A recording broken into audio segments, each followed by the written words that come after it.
felatio, or fellowship, whatever. Please share all of your collected wisdom with the internet. It is if you were right-wing. They couldn't win except by convincing velours voters and goofy Christian non-voters that their life will be over if gay marry, their neighbor has darker skin than they do, or worships another imaginary fairy. Fox News made its living scaring people, missing white girls to immigration to the African Muslim who takes orders from a radical black Christian preacher. Terrorist fist bumps.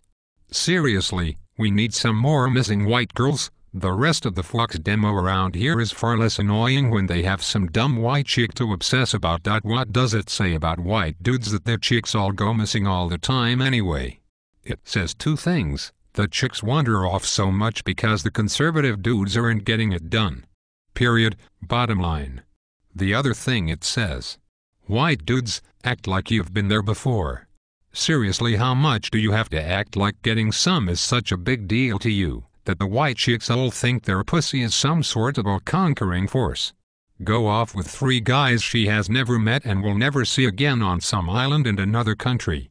Sure, her pussy is all powerful and will tame them. Nothing bad could possibly happen, like, right? If you all could try and act like getting some pussy was no big deal, it would be the best thing you could do to save your women's. I mean, white chicks put out more for everyone than women of any other race. So really it is no big deal when they do, to everyone else but you. Awesome. Want joggers to pay more? All those knee and hip replacements aren't cheap. I mean, you have to know that bouncing up and down on concrete for an hour a day isn't really good for those joints. The thing about actually making people pay more based on lifestyle is, smokers and fatties are easy targets, but there is a lot of stuff people do that they get real emotional about if you tell them they can't do it. That we may find isn't all that healthy, even though we assume it is, when it's the good people who get harmed for things they thought were healthy. That is when the fur starts flying. Also, how do you handle marijuana and cocaine use? No one is going to admit to doing something illegal on an insurance form, but when you have a classic case of a guy in his early 40s with the bad ticker of an 80-year-old, the doctors know coke and speed was involved. How much of your lifestyle, even if you don't think you do anything wrong, do you want to cop to, and be accountable for later, to an insurance company? Is it only bad when the government invades a person's privacy? Implicitly, I think this is the bees. We have accepted, even if folks get twitchy and defensive when it's stated that way. Wow. The wars are for the direct benefit of the right wing. The military-industrial complex has long been a boondoggle for conservative interests, where they systematically bilk the federal government out of trillions of dollars for weapons systems that are unneeded, often unwanted, and are obsolete by the time they reach production, which calls for a new round of development, all of which makes conservative interests money. If the system only sends people who volunteer to go to the wars, it's probably the best.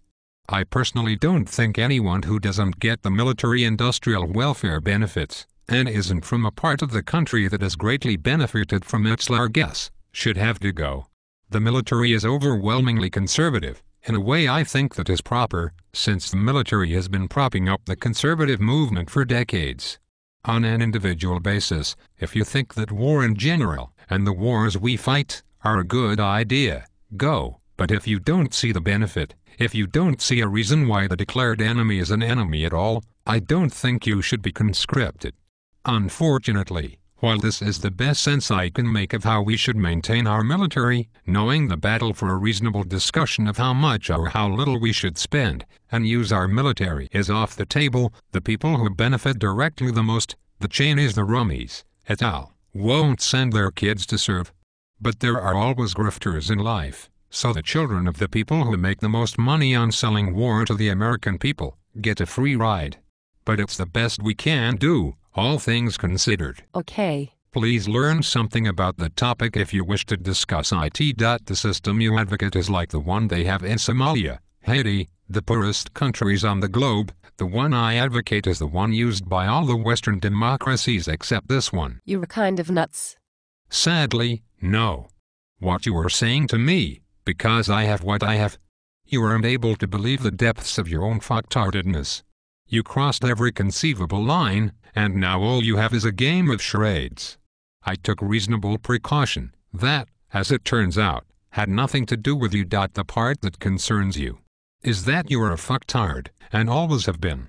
When you tried to play victim, I merely reminded you of something that transpired, and how that shaped my opinion of you. Why you, your fat whore wife, your retarded kids, aren't out of bounds to me.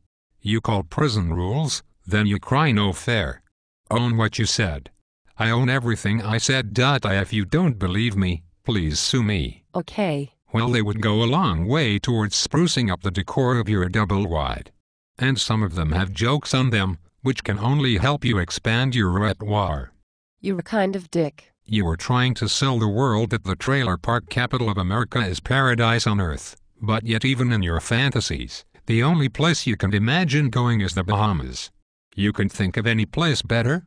Yeah, you're a real man of the world, a real streaver. If there is any place in the Caribbean as tacky and overrun with morons who don't know anything better exists, then Florida. It's the Bahamas. Never mind, you defeat the contention you need to sell that you already have it all, with your mop bucket dreams of retiring to somewhere as tacky as the place you imagine you come from. You are free to define me any way you like. You see, that is the difference. You don't matter to me at all, except as a foil. A straight man, a set-up guy. The guy who only has to see his buddies all bang the girl of his dreams, before she degrades herself enough to be bothered with him.